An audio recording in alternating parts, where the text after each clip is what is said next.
गौरा जी जप गई, गौरा जी जप गई।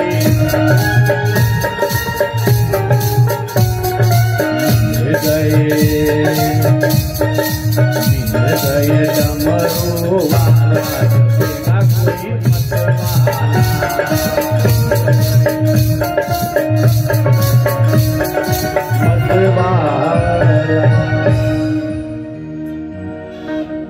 एक बार इसी माला को गौरा जी जप गई तो भगवान भोलेनाथ मिल गए।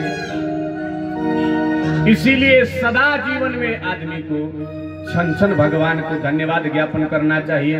भगवान नाम का संकीर्तन कर। ए मैया बढ़ जा, ए लड़की बढ़ जा, बढ़ जा। खड़े खड़े ने भगवान कथा सुनना चाहिए। बोल सियावर रामचंद्र भगवान की जा। सुनो, सती माता का जब देह का त्याग हुआ तो उसी आत्मा का पुनर्जन्म, यानी कि माता सती दूसरे रूप में पार्वती के रूप में हिमाचल के घर में जन्म लेते। सुनो किस प्रकार से डमरू वाले भगवान शिव मिले थे, गौरा को कैसे जप कर रही थी।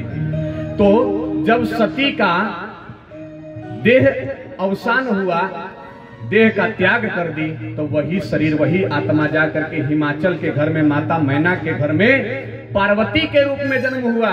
और जैसे ही जन्म हुआ नारद बाबा को बुलाया गया और नारद बाबा आए और नारद बाबा आ करके जैसे ही माता मैना देखी कि नारद जी आए हैं, नारद जी को खूब बढ़िया सोफा पर बैठा करके पांव का पूजन कर करके और नारद जी से कहने लगी, बाबा अरे हमारा घर में एक लल्ली का जन्म हुआ है, बेटी का जन्म हुआ है, इस बेटी के भाग्य और भविष्य कैसा होगा, जरा हाथ देख करके बताइए। हाथ देख करके बताते हैं कि सुनो, इस बेटी के हाथ में रेखा बा माता जी कि ये लड़की अपने जीवन काल में अति प्रसन्नचित होगी, परंतु जैसे ही विवाह रेखा की ओर मैं जाता हूं तो देखता हूं कि इसका विवाह जो है एक ऐसे पुरुष से होगा, उसे देह की सुध नहीं होगी, शमशान में रहने वाला होगा, घर मकान दुकान नहीं होगा, बंगला नौकर चाकर नहीं होंगे और देवों के राष्ट्रपति भी होगा।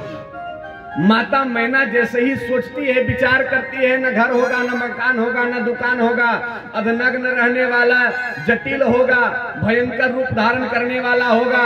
जैसे ही इस बात को माता मैना सोचती है, हृदय तो कुंठित हो जाता है। लेकिन नारद जी कहते हैं कि ऐसा स्वरूप भगवान भोलेनाथ के भी है, इसलिए ये भगवान भोलेनाथ का भजन करें, भगवान का स्तुति करें। इसलिए आप लोग तीज का व्रत करते हैं ना, सुनते हैं कथाओं में कितना तपस्या की थी पार्वती, अति बहुत दिनों तक बेल के सूखल पत्ते खा कर रखी थी, कुछ दिनों तक तो बिना खाए पिए रही थी, तो जाकर के पार्वती का विवाह भगवान भोलेनाथ से हुआ था। और सुनो, जब भगवान देख करके जाते हैं, नारद जी लल्ली का हाथ देख कर जाते हैं गौरा माता के, देखने के पश्चात बता देते हैं भगवान शिव की आराधना करने के लिए। भगवान शिव जब कामदेव का भस्म करके और जब भूत प्रेत खूब सुंदर श्रृंगार करके बैल पर उल्टी बैठा करके भोले बाबा को ले चलते हैं कहाँ, हिमाचल नगर में विवाह के लिए कि बाबा इस सृष्टि के कल्याण के लिए, भस्मासुर को भस्म करने के लिए आप विवाह कर लीजिए, आप विवाह कर लीजिए, आप विवाह कर लीजिए। जब बार बार ये देव लोग याचना करने लगते हैं, भोले बाबा को श्रृंगार करके बैल पर बैठा करके हिमाचल नगर के निकट ले जाया जाता है। जैसे ही नगर के निकट बाबा भोलेनाथ पहुंचते हैं, माता वो सुनना गौर करना, कैसे मिले थे पार्वती को भगवान भोलेनाथ, उसकी कथा कह रहा हूं। नगर के निकट पहुंचे, अभी 4 बजत रहे, ब्रह्मा जी कहे भोले अब वहीं चल जाइबा, दूरा लगा देबा, शादी ब्याह हो जाइए वहीं है, अच्छा ना लगी। ऐसे क्या करना, नगर के निकट में एक बगीचा था, उसी बगीचा में बारात को कुछ देर के लिए विश्राम करा दिया गया। तुलसी बाबा मानस में लिखते हैं कि नगर निकट बारात सुनी आई, बारात सुनी आई, पुरखरु भरोसो आय अधिकारी।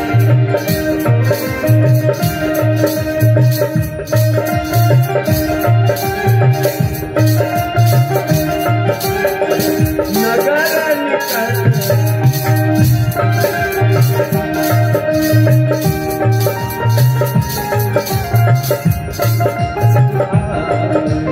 पूरे गांव में हल्ला हो गया, बारात आया है, बारात आया है, बारात आया है।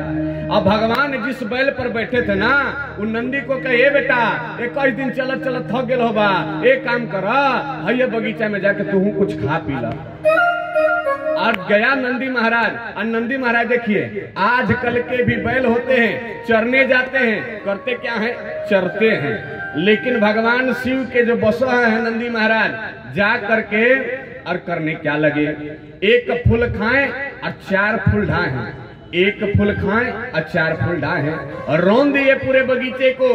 अब कुछ देर के बाद मालन आई डलिया लेकर के, और डलिया लेकर के जैसे ही बगीचा में आई, बगीचे को तहस नहस देख करके मालिन कहने लगी, और मालिन को क्रोध आ गया कि ये बगीचा इतना सुंदर फूल लगाया गया था, काहे के कि गौरा के जे दिन बारात आई उ दिन माड़ो सजावल जाई, देवता पर फूल चढ़ावल जाई, बाराती के माला पहनावल जाई। अब माला को देखिए, पूरे फूल को देखिए, छितर बितर बगीचा टूट चुका है, चारों तरफ रौंदा हुआ है। मालिन को क्रोध आ गया, मालिन गाली देने लगी। आज भी हम लोग को जब क्रोध आता है तो हम लोग भी किसी किसी को गाली दे बैठते हैं, देते हैं ना। हाँ, कुल जनी झूठ बोलते, जितना कथरी नहीं सब दिन घर से यहाँ तो कहबे करी कि ना हम तो तुलसीदास हैं, हम कबो गाली थोड़े देते हैं ना, सब गाली देते हैं। मालिन गाली देने लगी, कहने लगी कि कवन दही जा रहा के खुलल बाबा भावा है,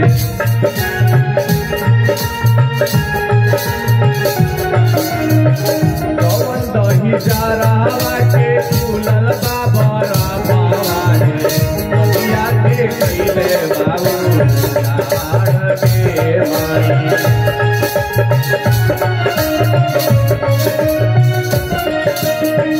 बेली फूला खाइलस चमेली फूला खाइलस,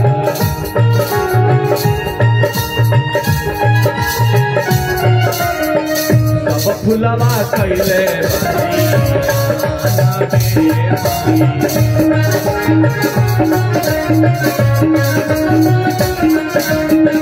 बेटी ले जाई ते बारा बाचारा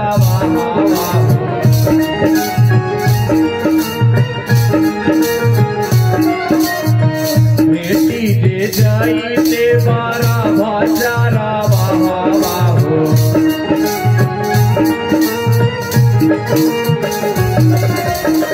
ले जाती राजा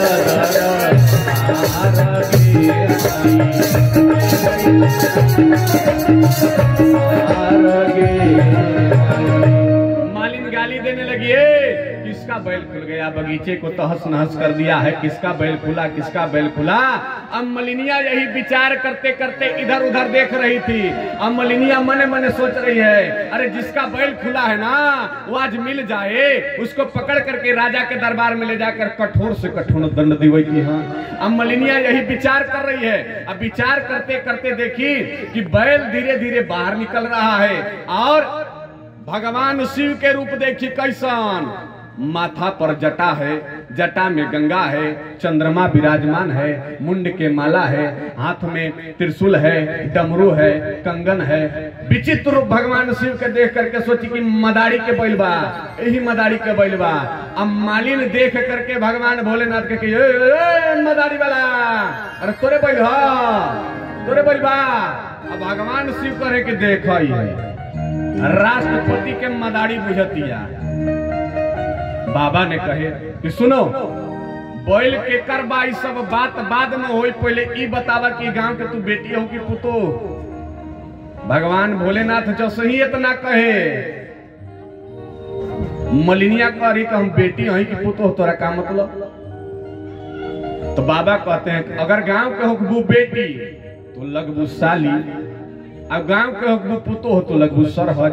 और जसही इतना कहे, अच्छा आजो के आदमी कोनो सड़क पर जात कोनो लड़की के कोनो मेहरारू कह देवे कि तू साली लगबू चाहे सरहज लगबू, तुरंत राहुल अग्रवाल के क्लिनिक पर पानी चढ़ लगी ओकरा। अब मलिनिया क्या की, मालिन के हाथ में एक डलिया था, डलिया उठाई, डलिया चला दी भगवान शिव पर। और जैसे ही भगवान शिव के स्पर्श हुआ डलिया, बांस का चंगेली मैया, बांस का डलिया जो था बहनिया सोना का हो गया। और जैसे ही सोना का हुआ तो शास्त्र में लिखा है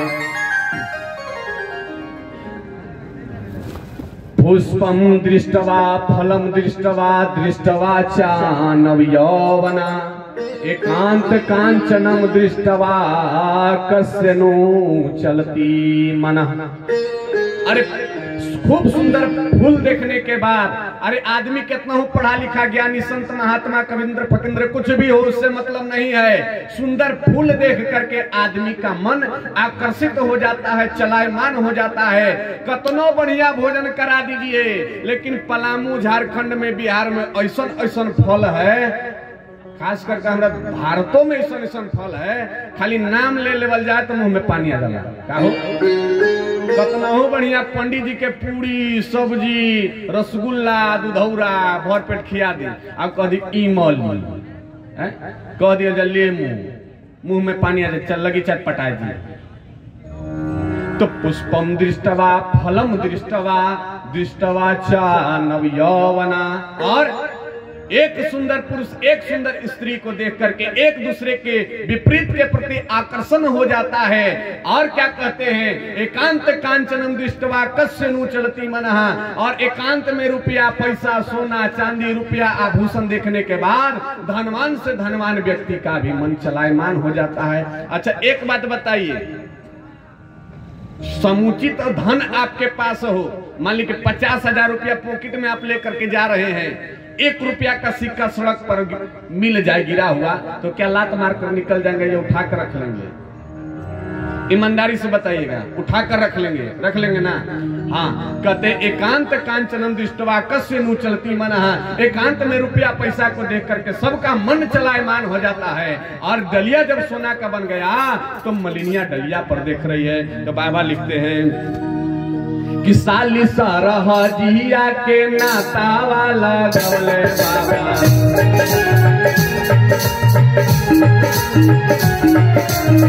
मार दिहले डलिया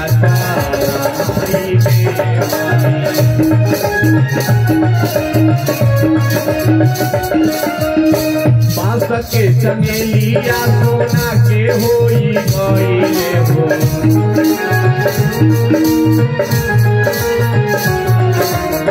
लेके चलली माली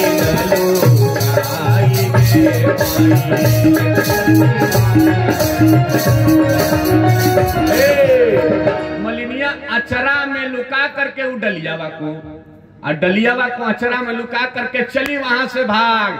सोना के डलिया मिलल बा, सोना के डलिया। गांव के चौराहा पर 4 गो लड़का देखा, ए मालिन अरे रोज रोज तोरा अचरा में देखत रही बांस के डलिया, आज सोना के डलिया कहाँ चोरौलू ह, अरे कहाँ पौलू ह? मलिनिया अब देखी न ताव कही कि जाना तरह बगीचा में एगो बूढ़ा बैल पर बूढ़ा दूल्हा आयल बा, और उ दूल्हावा के बांस के डलिया मारनी न तो सोना के हो गई। अब अतना जो सही गांव भर के लोग सुना, मलिनिया क्या कहती है कि बूढ़ावा बड़ा भापारा बूढ़ावा दूल्हावा हो,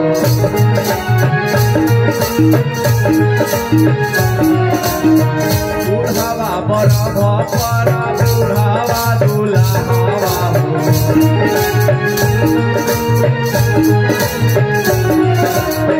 घर जाला गौरा से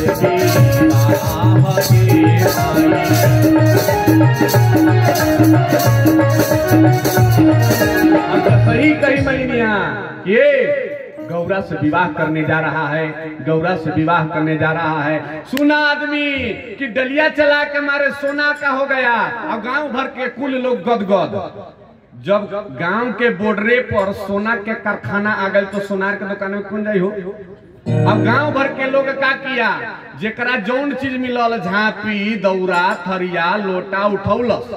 अब कतना लोग 3-4 जना मोटका मोटका कान्ही पर बांस लोड किया। हाँ, कुछ लोग के घर में जाता चक्की सिलवट था, उठा के दौड़ने लगा, सबसे मोटका सोना का सिली हमरे घर हो जाए। अब गया भोले बाबा के पास जा करके बाबा लिखते हैं, विद्यापति जी लिखते हैं कि नगर किनारा नारी लेके दौड़ल लोटा थारी,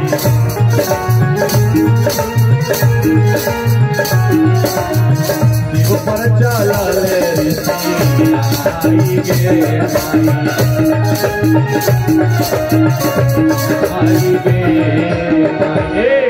शिव जी के पास गया, सोचा कि अब शिव जी के पास जाएंगे तो सोना बनवा लेंगे।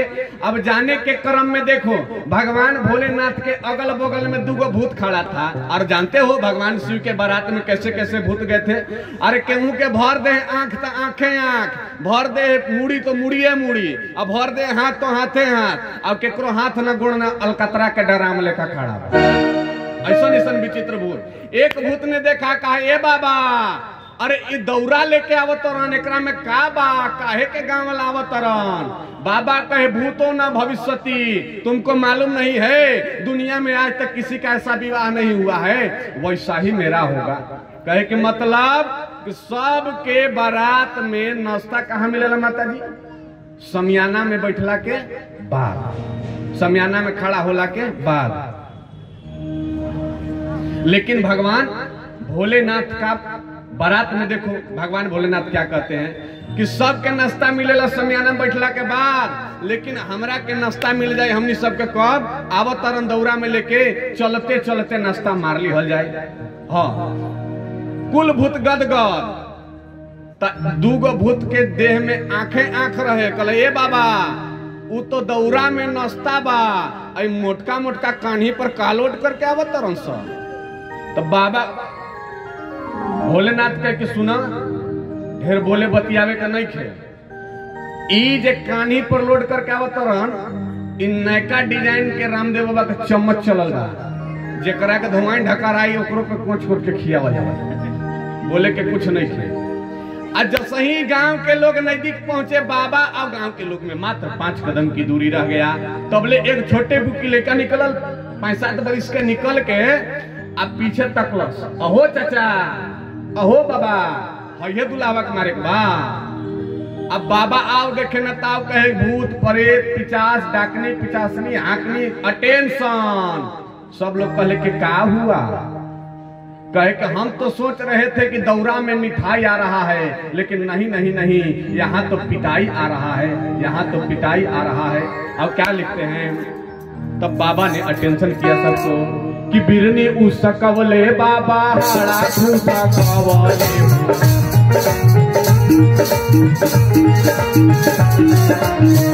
सुन के कैले तैयार के माई,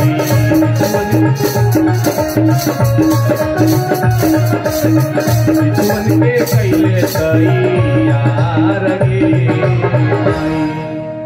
आज के कथा विश्राम हमारे यही वक्त रहल, आदेश रहल, तो कल पुनः आई जरूर कुछ सुनाई। तब तक रउआ सबसे विदा चाहतानी। 2 मिनट भगवान नाम के संकीर्तन, एक बाद कथा के विश्राम हमारे यहाँ। हरि भजले हरि भजले हरि भजले का मौका है,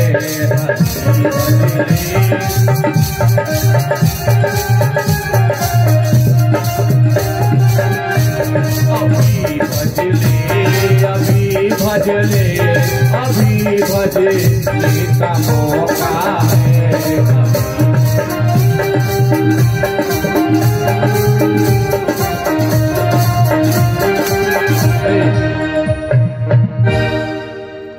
अच्छा, शुरू में बैठल रही तो रउआ सब लजात रहे का हो कि नया नया कहाँ से आ गए नहीं, 7 दिन 8 दिन के बाद आवत रह, कौन हवन कहाँ के हवन। अब तो भाई आधा घंटा हो गए तबो लाज लगता कि मुकदमा दर्ज होला भगवान के नाम से। ऐसा नहीं है ना कि कोनो शहर थाना में सुबह जाके मुकदमा दे के राम जी का नाम ले लेबा। हाँ, तो एक बार जोर से हाथ उठा करके खूब बढ़िया मीठा मीठा ताली बजा के हरी भजले हरी भजले हरी भजले का मौका है,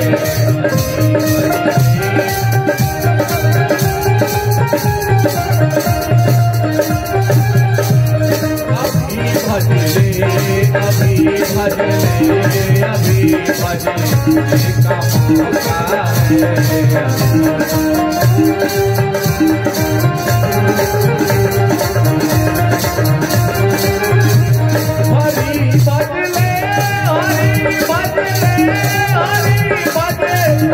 मौका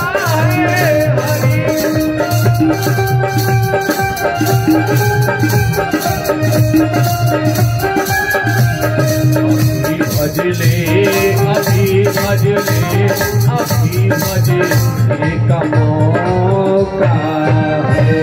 प्रेम से बोलिए आनंद कंद भगवान की, सियावर रामचंद्र की, हनुमंत लाल जी महाराज की, वीर बजरंग बली की, 12 लोटा यज्ञ समिति की जय श्री सीताराम। हेलो, अभी आप रवि रंजन प्रभु जी के मुखारबिंद से बड़े ही मधुर